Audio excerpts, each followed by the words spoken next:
Assalamualaikum warahmatullahi wabarakatuh. Welcome back to lecture 2. And in lecture 2, we're going to learn the introduction into cryptography. Okay, for this topic, we are only go into a basic or introduction to the field of cryptography. And you are also will learn basic terminology in cryptography, some history of cryptography, and also we are going to look at the example of how the cryptography, basic symmetric cryptography, what is the component and so on. And then we are going to the next topic, which is cryptanalysis, another important topic in cryptography, where we are going to look at into the brute force attack and how the key length play the roles in avoiding the attacks. Also, we are going to look at preliminary attack in cryptography and the security in cryptography.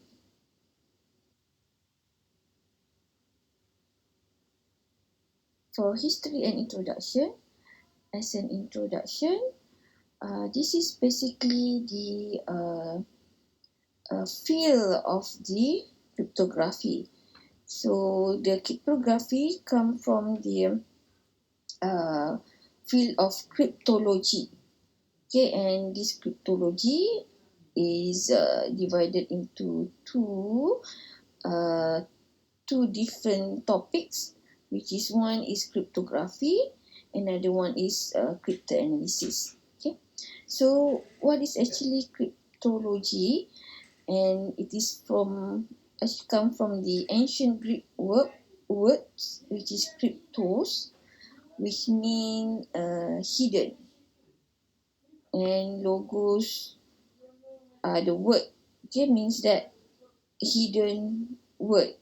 Okay, so this is the basic or field is part of the field, and it is also some part of the mathematical theory. Okay, so it's subfield cryptography. We study the hidden or the secret method, how to hide or how to do the secret word. Okay, cryptanalysis come from the Greek word cryptos, which is hidden, and analyzing, which is to loosen or to untie. So this cryptanalysis will try to break or to analyze or the what is behind the crypto just now, what is behind the hidden word just now. Okay, so both of these topics are very important.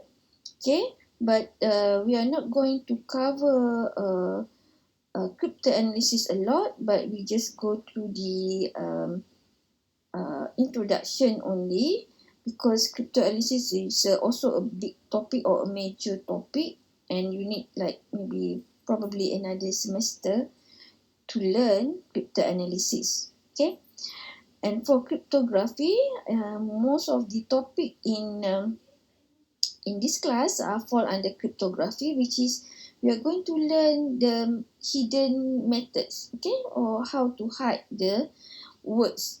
Okay, and most importantly, this cryptography, I would say, is for a good guy, all right, which means you try to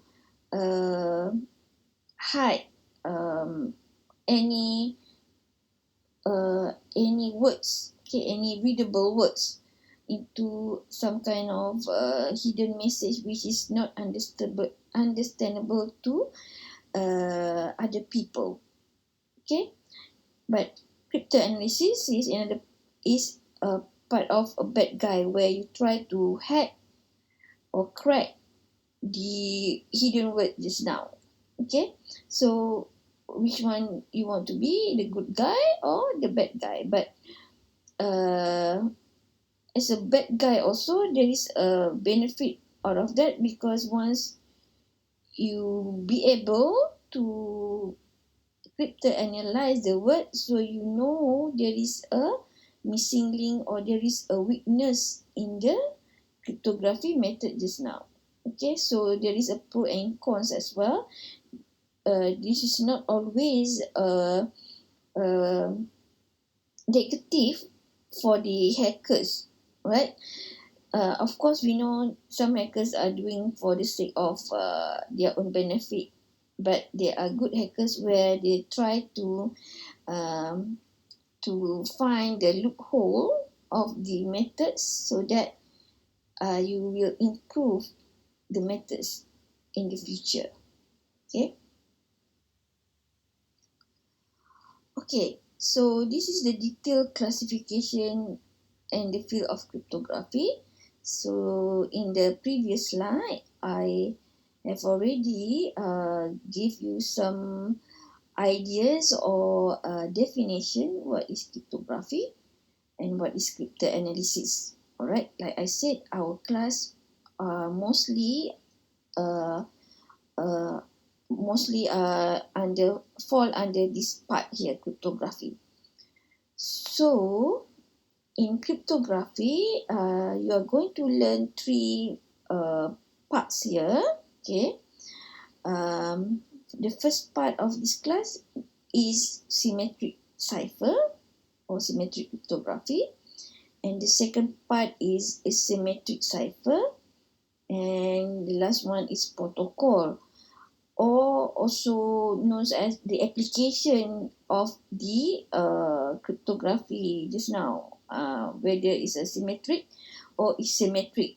So how you apply in the protocol for both of the methods in cryptography, symmetric or asymmetric.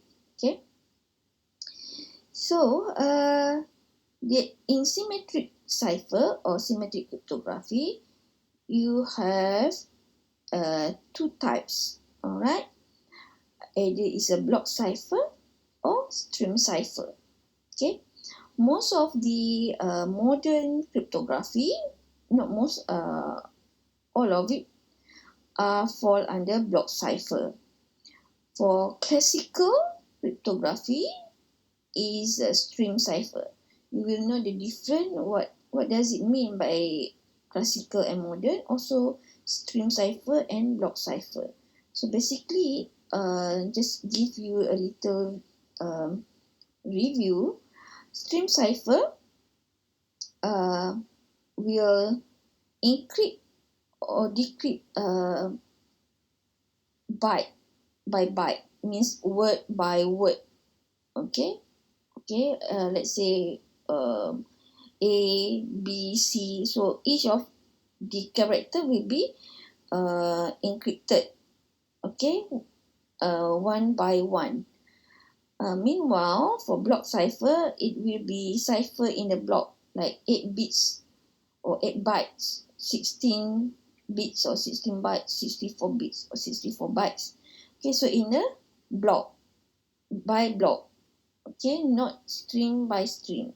Okay, so that is the two different methods or two different cipher. And of course, in this class, we are going to into detail into the block cipher methods lah.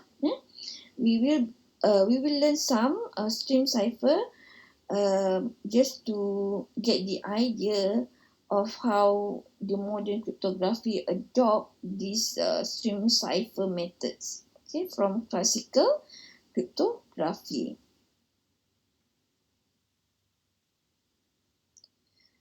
Okay, some basic facts of these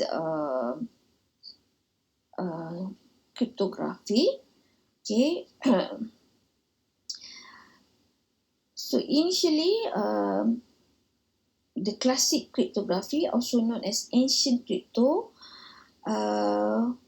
was the early sign or early cryptography method, which exists in Egypt. Yeah, in Egypt, 2000 BC. Yeah, if you see a movie like pyramid movie, you see there is a symbol, they put it on the wall. Okay, that is we call it ancient or classic crypto, which is exists early before, to show that the symbol represents hidden message. Okay, so that is the original history lah, where it comes from. And after that they come the the first cipher, or quite famous cipher, named Caesar cipher, become popular after that. And this Caesar cipher is a letter-based encryption.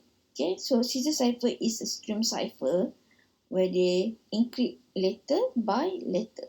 Okay, then after that there is an evolution of symmetric cipher, where all the encryption scheme from ancient times until 1976 were symmetric one. Okay, what does it mean by symmetric cipher? Here is symmetric cipher use one key only for both encrypt and decrypt. Okay, so you only need one key, and both party must agree or must know this key, okay, the same key, in order to encrypt and decrypt the message just now. Okay, so then after that, the new evolution comes in the asymmetric cipher. It started in 1976, and asymmetric cipher, also known as public key cipher, which means you need two keys in order to encrypt and also decrypt. You encrypt with a public key or private key, and you will decrypt either with public key or private key, either one. So it has to be alternate lah. If you encrypt with public key, then you have to decrypt with private key, and vice versa. Okay, so you need two different keys in order to make sure the asymmetric cipher works. Example, the first method is by Diffie-Hellman methods, who use public key cipher, okay, for cryptography lah. And now we have RSA, which is quite famous. I mean, not famous, quite popular in all application, such as e-banking or e-commerce. Okay. Also, we have a hybrid scheme, which means there is a combination of both symmetric and asymmetric. So you combine symmetric cipher and asymmetric cipher, and it depends on the combination. Depends on your objective lah. What is your security objective? Whether you want to authenticate or you want to encrypt for a confidentiality. Okay, so this will be go into deeper when we learn the basic protocol. Okay, in the third topic lah. Okay.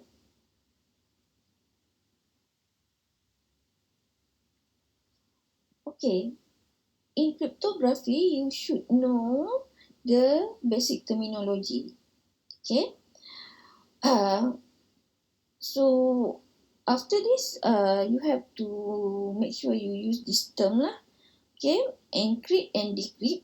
Okay, which means encrypt is the process of how you converting the words, the normal words or normal character into unmeaningful or unreadable format.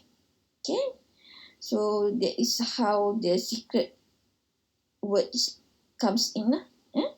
But we call it a encrypt process, where you convert it from readable information into unreadable information.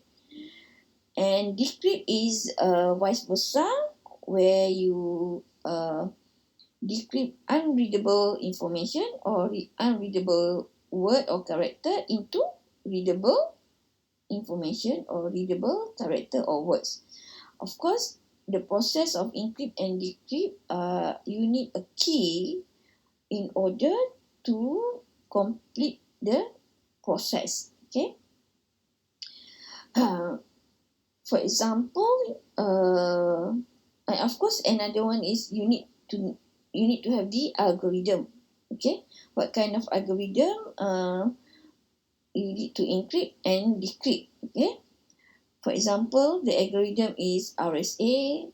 Okay, for asymmetric, or AES algorithm.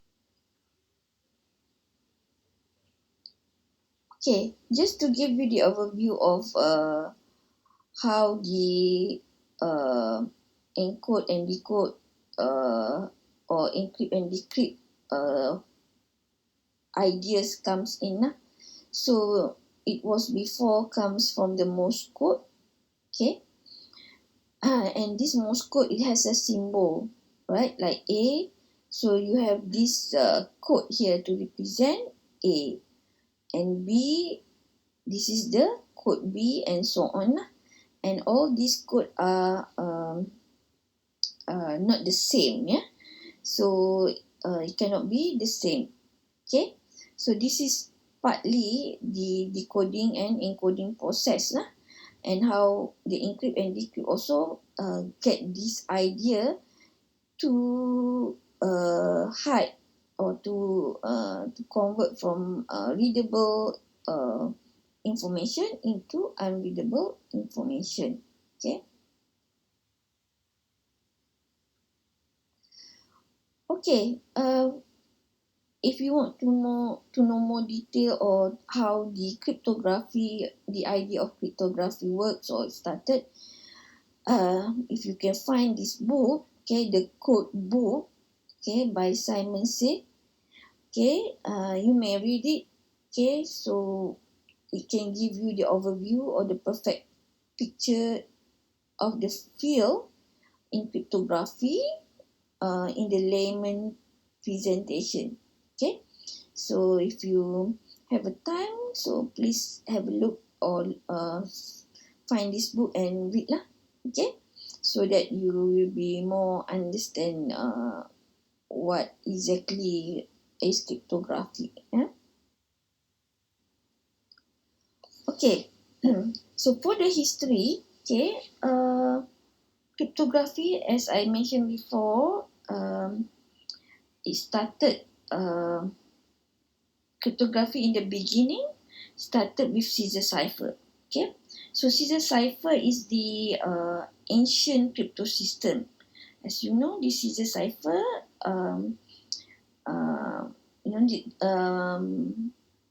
was based, is referring to Julius Caesar lah, where this Julius Caesar lived 100 BC to 44 BC. Okay, so it names after this famous Julius Caesars. Okay, so they name the method Caesar cipher. Okay, so what does this Caesar cipher do? And this is the first technique, yeah, for a cryptography, which is also used in modern cryptography. We call it shift cipher. Okay, or in other words, it is also known as monoalphabetic. Okay, shift cipher means that you shift words of one alphabet into a different alphabet. Okay, for example, you shift A here, A, and it will shifted into D, depending on the key lah. Yeah. So A, you shift into D, and B here, B, you shift into E, and so on. So the shift here are you need a key. Yeah? How many shift you need? Okay, so it depends on your key. Okay, the key is whether 1, 2, 3, 4, 5, and so on. Okay, so that is the shift, meaning that you move or you replace alphabet with a different keys. Okay, so this is another example. Okay, so like this is the normal alphabet A, B, C, D, E until M here as an example. So you shift A into N, B into O, C into P, and so on. So this shift here is based on 13 here. 13 rotation 13 here means that the key is 13. So it shifts 13 times. Okay, if you count it, A to N is 13 shift. Okay, so all of the alphabet here will follow 13 rotation lah. Okay, so this is how the scissor cipher works lah. So when you have this text here, okay, hello, so the readable word here we call it plain text. Plain text.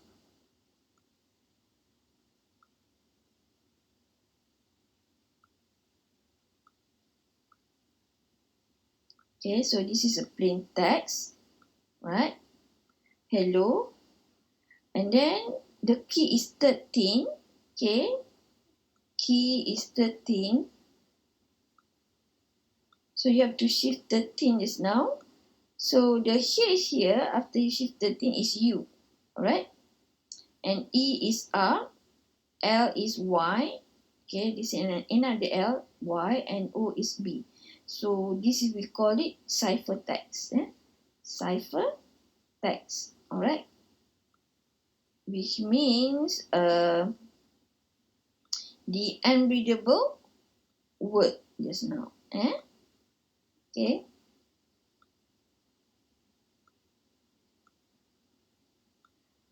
And this shape here, if you represent it into a mathematical formula, so it's equivalent to mode.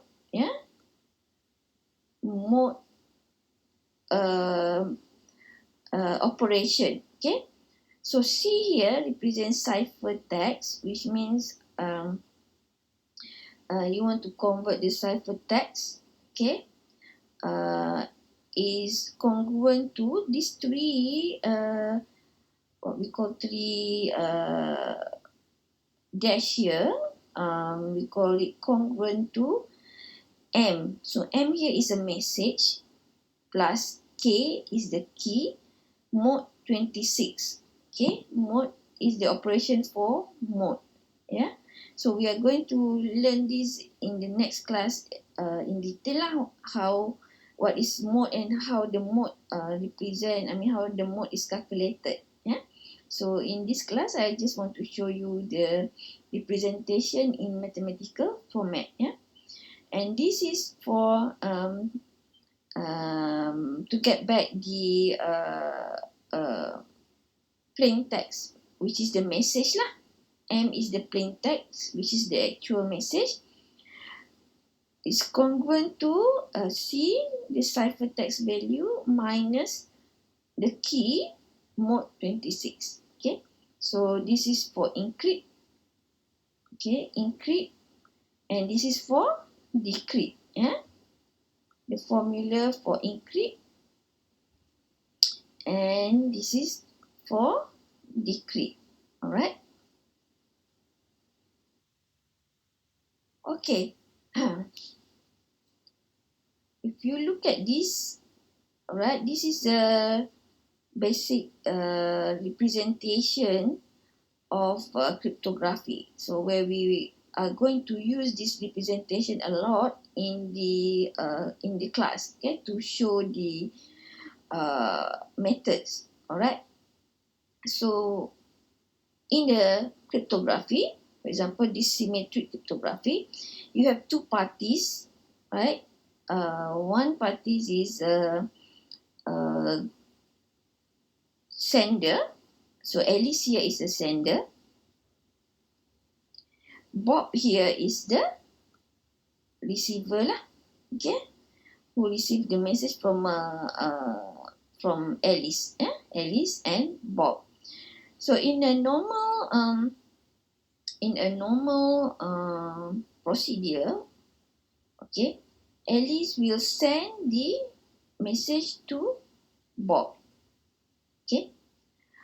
But however, with if Alice send Bob a message without encryption and using unsecured channel, okay, for example, if you use unsecured channel, for example, the internet without secured channel, okay, so you will always has a bad guy here named Oscar who will intercept your conversation or your words, okay. So he will try doing it in whatever he can to get your message. So if you are not protected it, meaning that if you send it in a real message or invisible message, of course it is easy for Oscar to capture the message and know what has been sent by Alice to Bob, okay. So that is the where the encryption comes in lah, in order to protect the messages sent from Alice to Bob, okay. So how it is protected? So we look at the example in the symmetric cryptography. As we know, symmetric means one key, so both parties need the same key in order to encrypt and decrypt. So before Alice send messages to Bob, Alice need to choose the algorithm. What are the algorithm needed to encrypt the key lah? So for symmetric we have AES, DES, and the famous AES and DES are two methods, symmetric cryptography methods, which is being used in the any application lah. Yeah. So Alice send the message X. X here is a plain text. Okay. The X here is a plain text or the message. And the encryption here is the symbol is E. Okay, encryption, and you need to know what kind of algorithm used. Okay, or Caesar cipher algorithm also can be used as for example, but it cannot be used in the real life right now, okay, because it is not secured.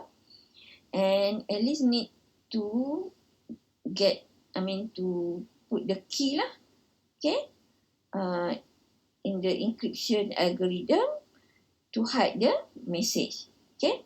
So basically, the key can become from the key generator, okay, or maybe Alice can put it in by themselves, by herself, also possible, okay.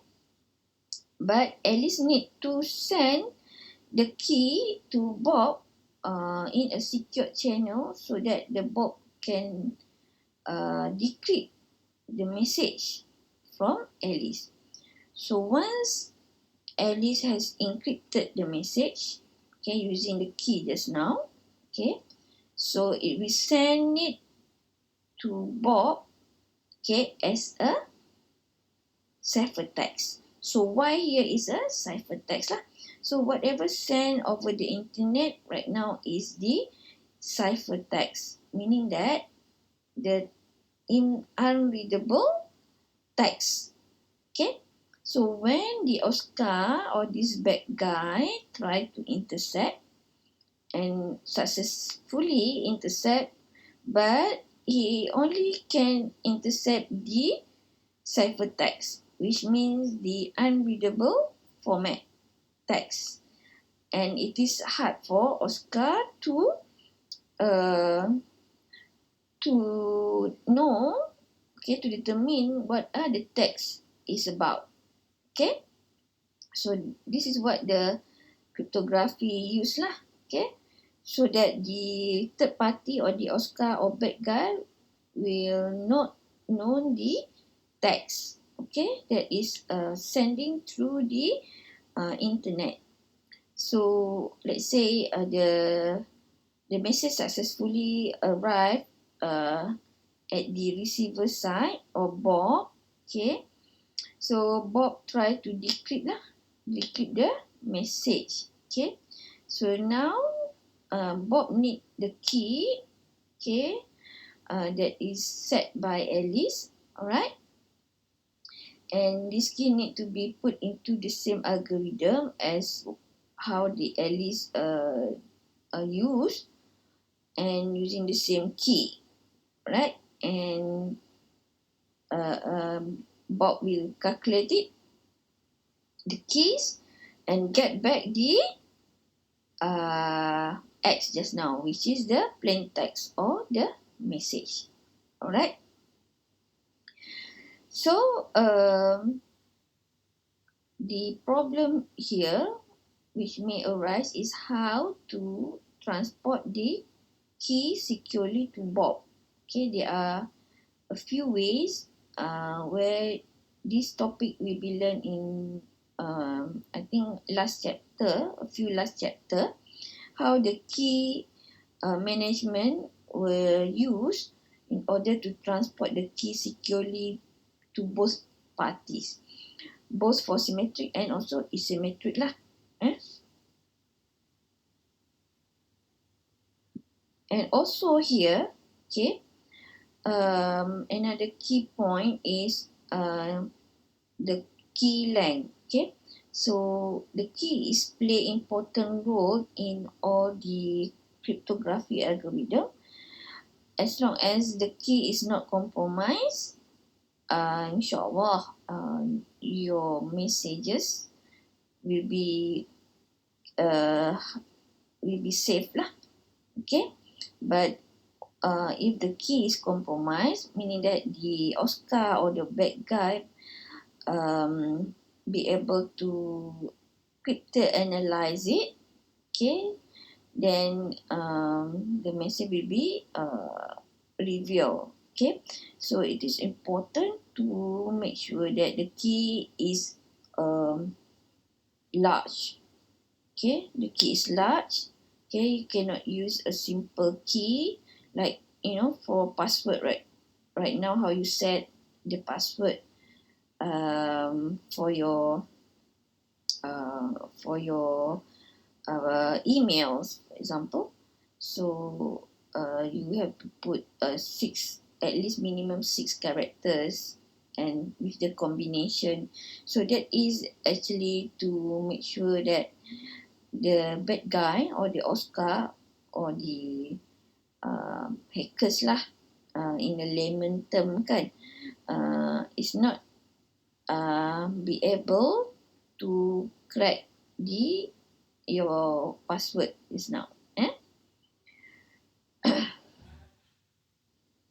Okay, next important topic is about cryptanalysis. As I mentioned earlier on, cryptanalysis is about how to break in or how to get the crack the words or crack the hidden message. Okay, so cryptanalysis also can be a good point or a bad point. Okay, so for the good side, it is give you some benefit to find the loophole of the system or of the algorithm. But on the bad side, it is considered like hackers who try to get your information, maybe sell it, or for their own goods. Okay, so these cryptanalysis, there are three types. It is one of them is classical cryptanalysis. Okay, or you can also use implementation attacks and social engineering. Okay, so we only look at this classical cryptanalysis, where you can either do it either mathematical analysis or brute force attacks or brute force analysis lah. Yeah. So implementation attacks is where you try to extract the key through reverse engineering or the power measure. Okay, for example, banking smart card, you have the tools, and you try to capture the info from the smart card, and then you try play around with the smart card and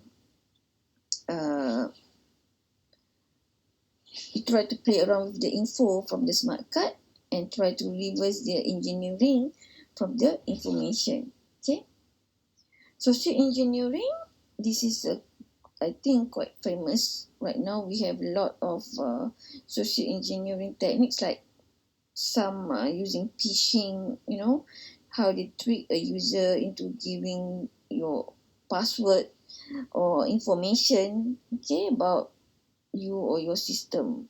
Okay, so I think you may get this email. People try to fish you for some info. Okay.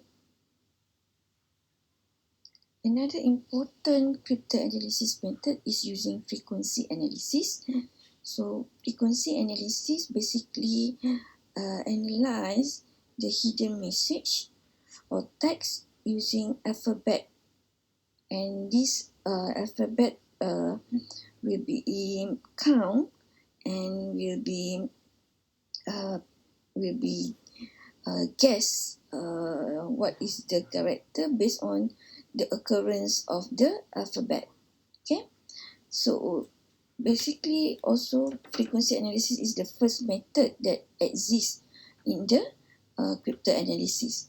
So it was developed by Abu Yusuf Yaqub in 801 to 873 roughly AD. And this frequency analysis was done before to broke the Caesar cipher encryption scheme. Okay, so these architects study the frequency of each alphabet of the languages to decipher, and he only used this frequency analysis for monoalphabetic crypto system. So this is an example of the page of Al-Kindi manuscript on deciphering cryptographic message, which contain the oldest known description of the cryptanalysis using frequency analysis. Okay, so this is a frequency analysis versus the latter. This is the standard of frequency analysis we use to analyze the letter for alphabet. For example, A here, okay, more or less like 0.081, okay, and the highest of frequency letters here is E, okay, so it's about 0.13, okay, and the frequency letter here are based on English dictionary letter. So in English word, okay, E is the most frequent use of the letters in the English word, okay, followed by P here, and then A, alright, and so on lah. Yeah? Okay, for example, okay, how the frequency analysis were done, okay. So we take the example of substitution cipher or scissor cipher lah. So let's say you have this ciphertext, okay, and this ciphertext here, okay, you need to identify the letter, okay. For example here, the frequent letter that is appear in this ciphertext. So if you look through it, you will find it Q, okay. Q is the most frequent, alright. So if you check back the frequency letter in the next previous slide, the most frequent is E. Okay, so you have to try put the E in the replace the E with the frequency letter in the ciphertext, and you need to guess. Okay, guess some word that maybe come across or maybe make sense to you. Okay, so probably just replace one, you may not be able to guess, so you may need to go for the second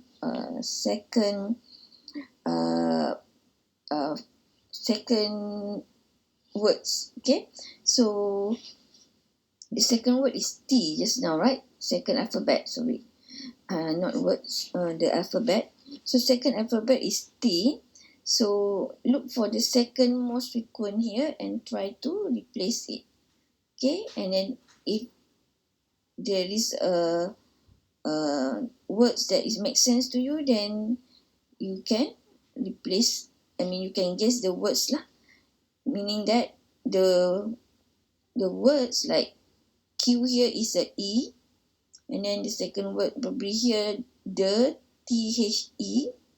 Okay, so R here is a T, for example. Okay, so you have about 50% out of the whole text here, ciphertext here, you be able to guess. Okay, so let's say if you try this out, okay, try to guess and then try to refer the frequency letters from the previous slide, and then what do you get without looking at the answer, and try to time your how long you take to get the plain text or the message lah. Okay, so this is the message. Okay, if you get it, if you be able to guess using frequency analysis. Okay,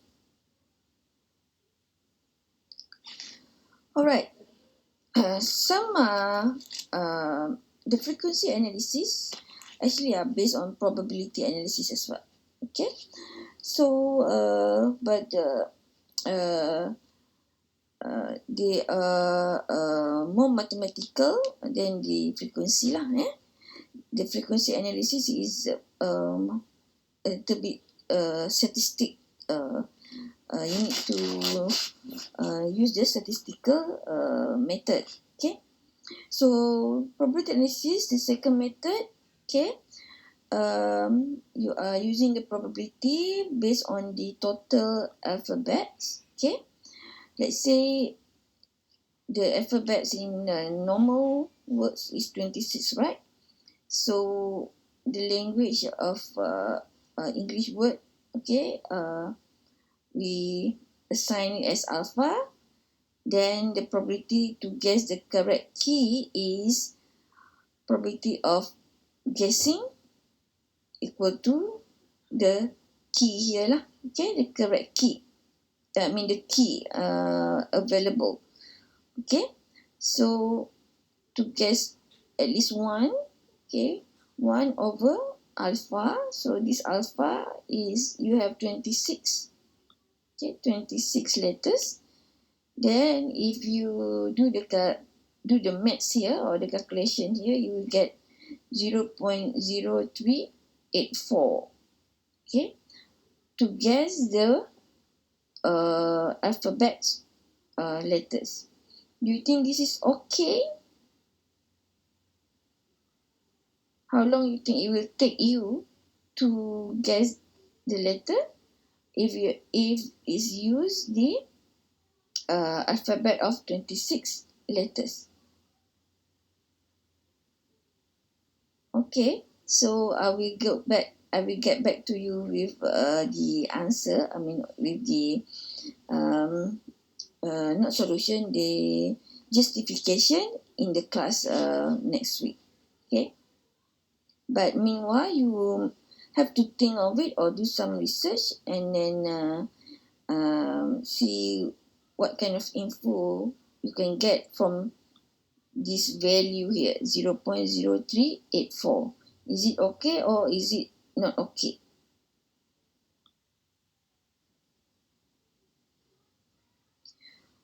Okay, so another attacks or how the hackers do the breaking the cipher is using brute force attacks. Okay, so brute force attack is or known as exhaustive key search.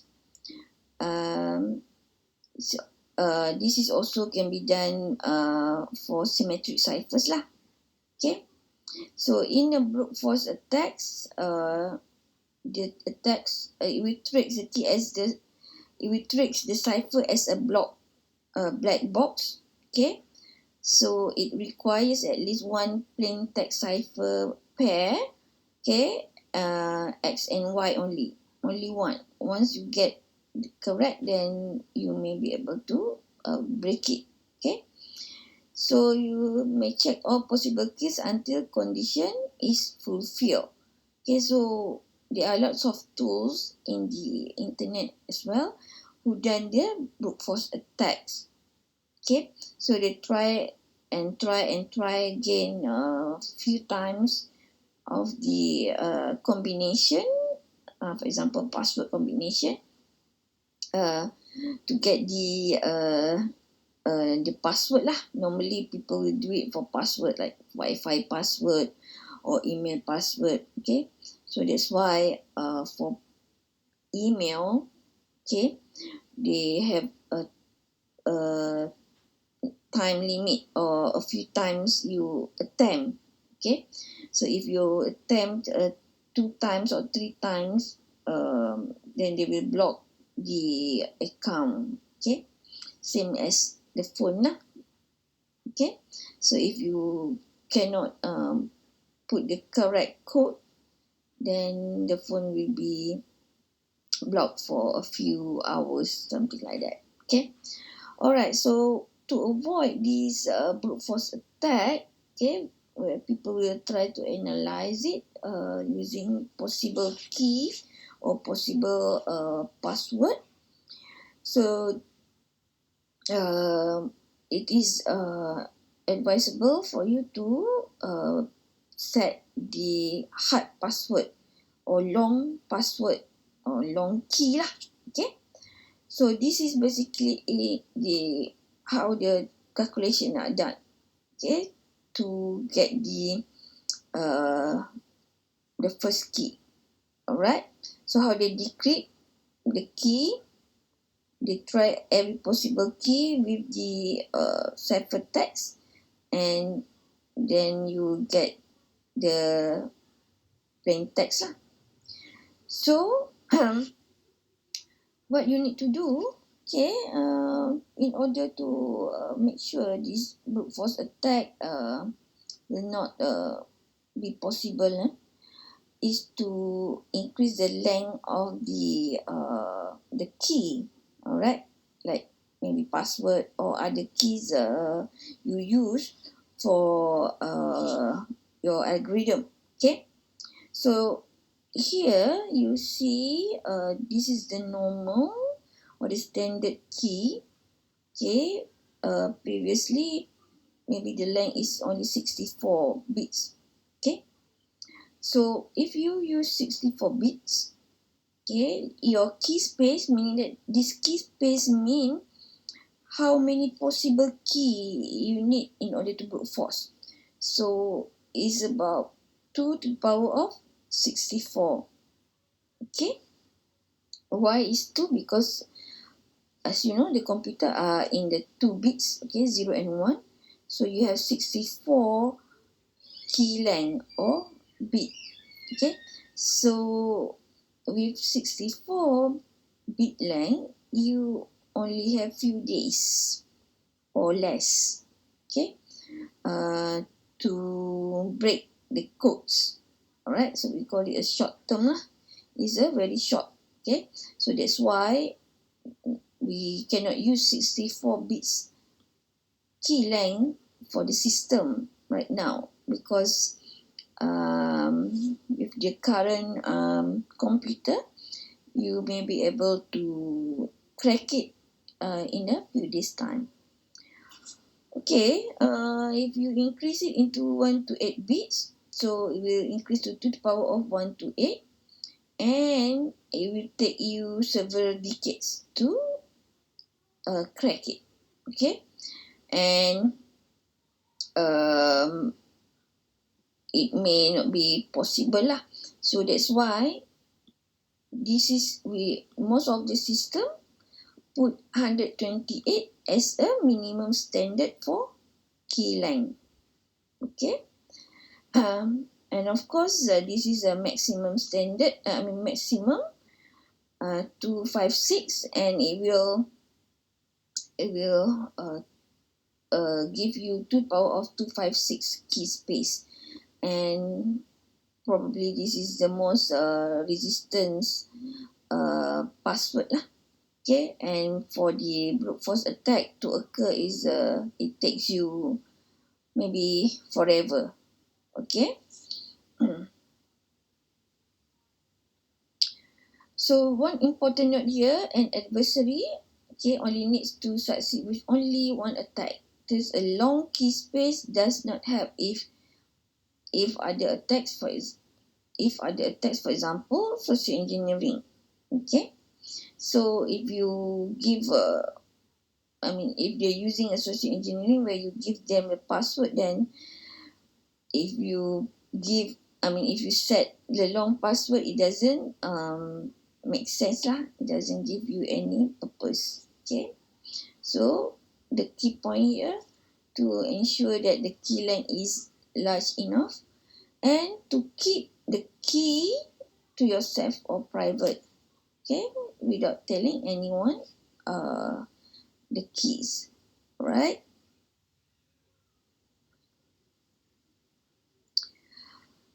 Okay, so we are still at the brute force attack or exhaustive key search attacks against substitution cipher or Caesar cipher. Okay, so if you simply try every possible substitution table until plain text appear, the correct plain text appear. So how many substitution tables or keys are there? Okay, So this is, we use a factorial, okay, considering that the letter which used cannot be reused, so you have 26 factorial, okay. So the possibility of the substitution table is 2 to the power of 88 lah, if you calculate this using calculator. 26 factorial, okay. So if you search through 2 to the power of 88 keys, is completely infeasible with today's computer, okay. So the question is, can we now conclude that the substitution cipher is secure since a brute force attack is not feasible? Okay, so the answer is no. So you have to protect all against other attacks lah. Okay.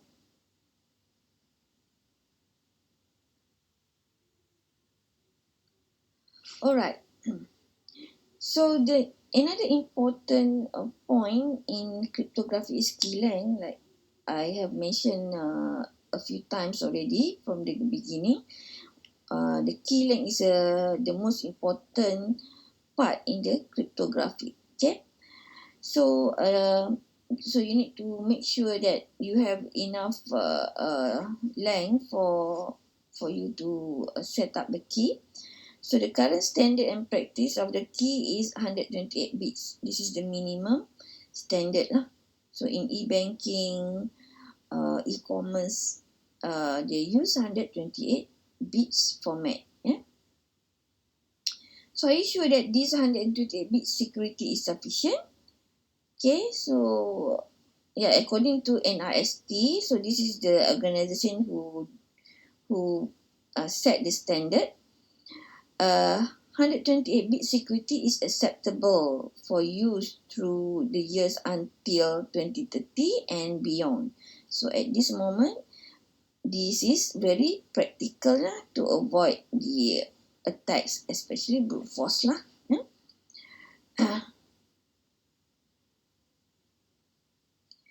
So if you employ a longer size, it may create unnecessary impact, such as the performance, because it will require larger computational calculation. Okay, and this to give a minimum security standard is 112 bits by NIST, or they will, this is 112 is the exact bits lah, but for to make it standard, then it will use 128 bits instead. And for 80 bits, if you using a lightweight, okay, lightweight here is lightweight crypto is used for IoT. Example, used for IoT, they require the lightweight crypto system. Okay, because of the the IoT is very small, and the computational power also very small. Okay, so very limited lah. So for IoT is enough only 80 bits. Okay, that is the minimum security level for the key length. Yeah. So choosing a security strength also depend on how long the information need to be protected. Okay, for example, how long few seconds when you send message to sensor or IoT. So that's why you can use it below small bits lah. Okay, few minutes or few years. Okay, so the longer, then you need to increase the bits. Okay, so if you look at classical versus quantum computer, so the classical computer are able to operate on a single state at a time. So meaning that this is our computer lah, normal computer, 1 0 at a time. But for quantum, you'll be able to operate a multiple state at a time. So if you use a quantum computer to break it or to do the brute force, it will be much faster lah compared to classical computer. Okay, so how does the key length affect on the quantum computer? So based on Grover's algorithm, quantum computer are able to perform brute force of the n bit value with a roughly 2 n to the power of 2 iteration. Okay, for example, if you are using AES, okay, we are going to learn AES in the next class, where AES using 128-bit key security level, and if you decrease from 128-bit to 64-bit, then the normal 128 bits is 2128 into 264 iteration. Okay, so how to resist? Then you need to double the key length. For example, 128 bits to 256 bits. Attacks preliminaries, some overview of the attacks in cryptography. Based on Kirchhoff principle, in cryptography, everything about crypto system is known, okay, except that the secret key. Okay, so that's why the key is very important for you to keep it yourself, or otherwise your message will be compromised. Okay. So based on Kirchhoff principle also, he said that it's easier to maintain secrecy of short key than the entire algorithm. Okay, because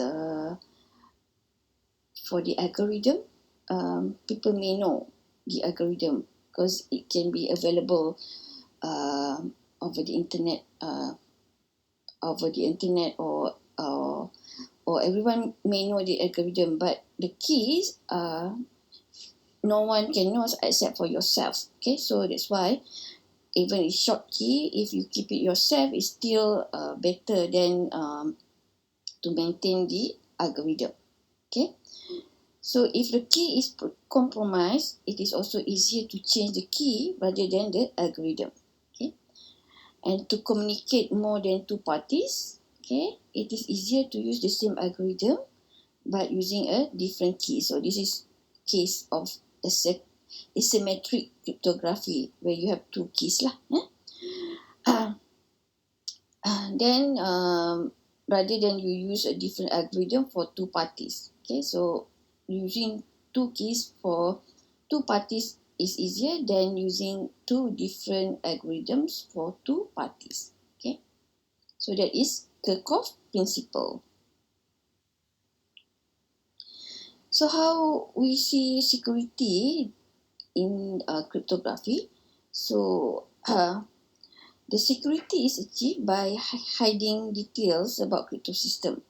Okay, mean that you hide the message lah. Okay, in the real world proprietary ciphers, it has been reverse engineering and found to be broken before, such as Enigma.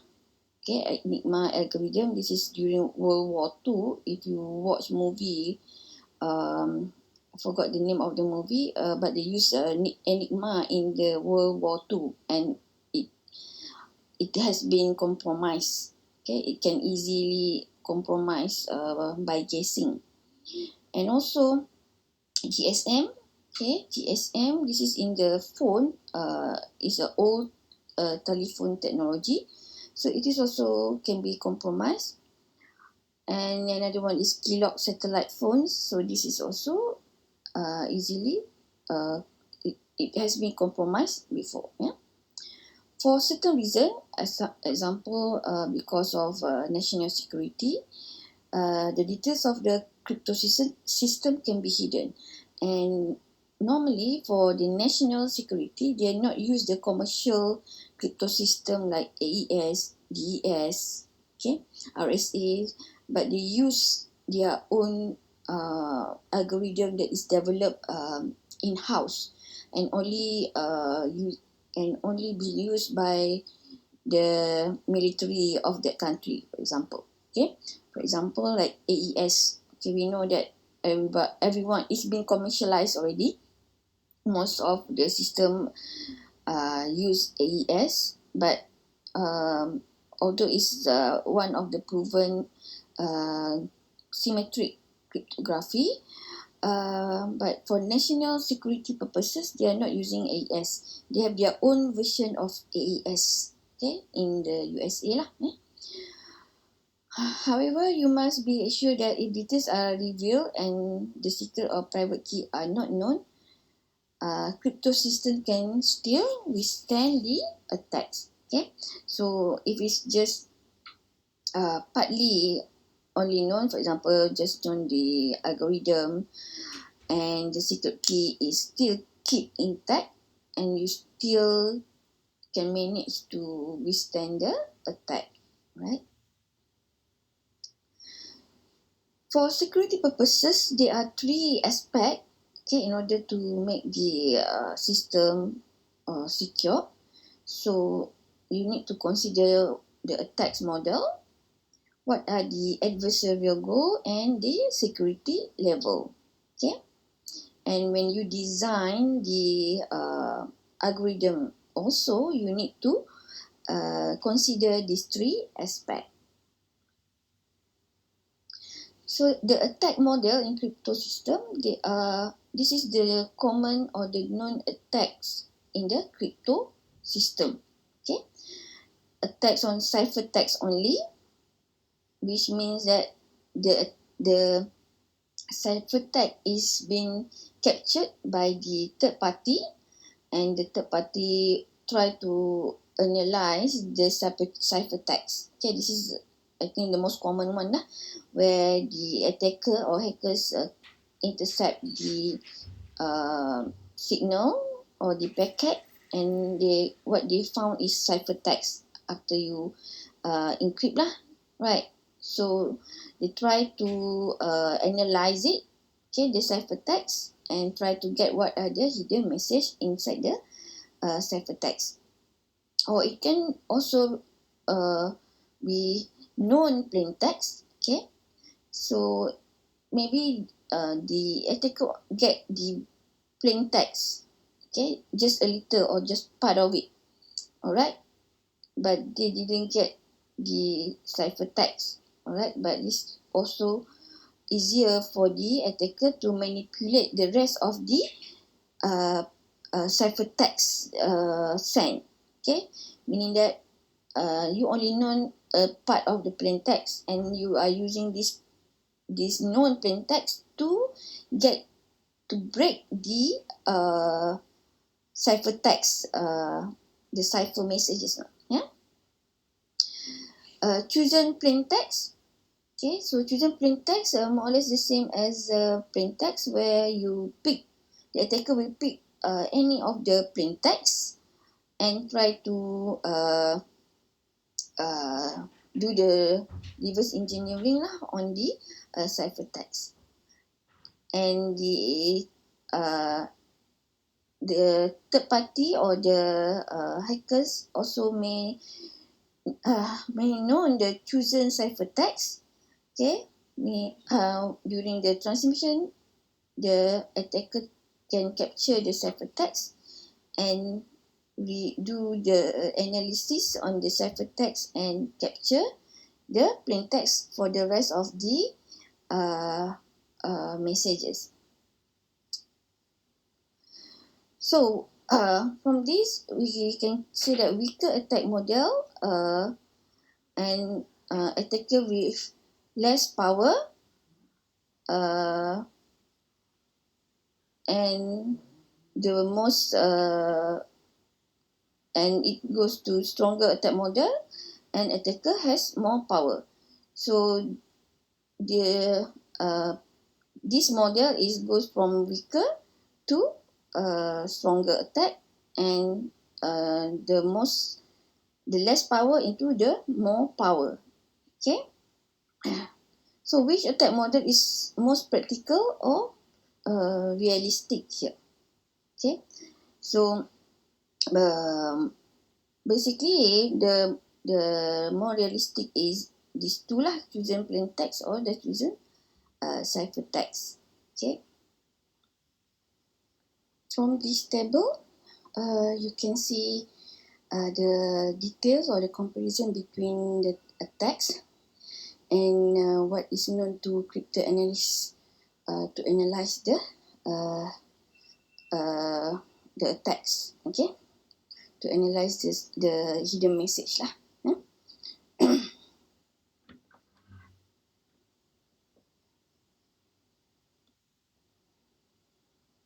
Okay, next is adversary goal. Okay, so the hackers or the third party has to, what is their goals to crack or to hack the message. Okay, the first one is either to complete the complete break, meaning that the adversary will be able to determine the private and secret key. Okay, so this is very strong or dangerous goal lah, yeah, because in order to compromise the private and secret key, it is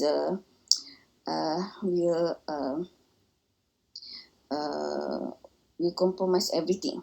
Okay, to decrypt previously unknown ciphertext without knowing the key. Okay, so this is like chosen ciphertext attack lah. Okay, or to determine partial information about the plain text, for example, the values of the certain bits and given previously unseen ciphertext. This is like a known plain text, okay, or chosen plain text. Yeah? And the fourth one is to distinguish between encryption of two given plain text, and this list goes from stronger goal into weaker goal, right? Okay, next is security model. Okay, so you have to determine what is the security model you want to use. Yeah. First is computational security, which means the specific algorithm. We need specific algorithm to break the crypto system. Okay, so this is considered computational infeasible. Or provable security, breaking the crypto system can be reduced in complexity theory sense to solve some underlying or some difficult mathematical problem. So this is using a mathematical model. Unconditional security, crypto system cannot be broken even with unlimited computational resources. Okay, for example, one-time pad. All right, we will see how does the one-time pad one-time pad cannot be broken, yeah, because they will change the key every time they use it, but the key limitation is another issue here. Okay.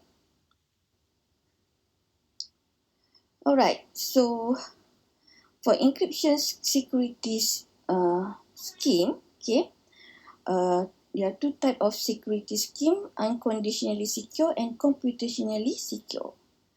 For unconditionally secure, no matter how much time an opponent has, it is impossible for him or her to decrypt the ciphertext because the required information is not there. Okay. And for computational secure, so the cost of breaking the cipher exceeds the value of the encrypted information. So the time required to break the cipher is exceed the useful lifetime of the information. Okay. So for unconditional, no matter how or whatever you do, it is safe. Okay, meaning that the algorithm cannot be brokered, or the information cannot be revealed. Okay, because you don't have much information. For example, you don't know the key, probably also you don't know the algorithm. Okay, so this is considered unconditional secure or computationally secure, meaning that the algorithm itself is hard.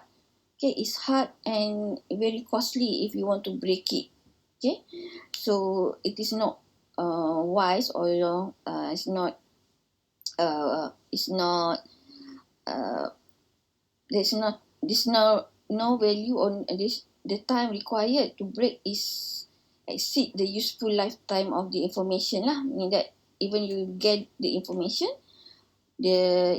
is not worth it, okay, to compute lah.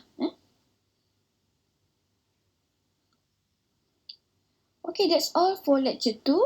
I hope you understand the overview and what is meant with crypto system, symmetric, the attacks on the crypto system, and what are the attackers' goals, or attackers what are needed in order to secure the messages to crypto system. InsyaAllah, I'll see you in next class for more details on the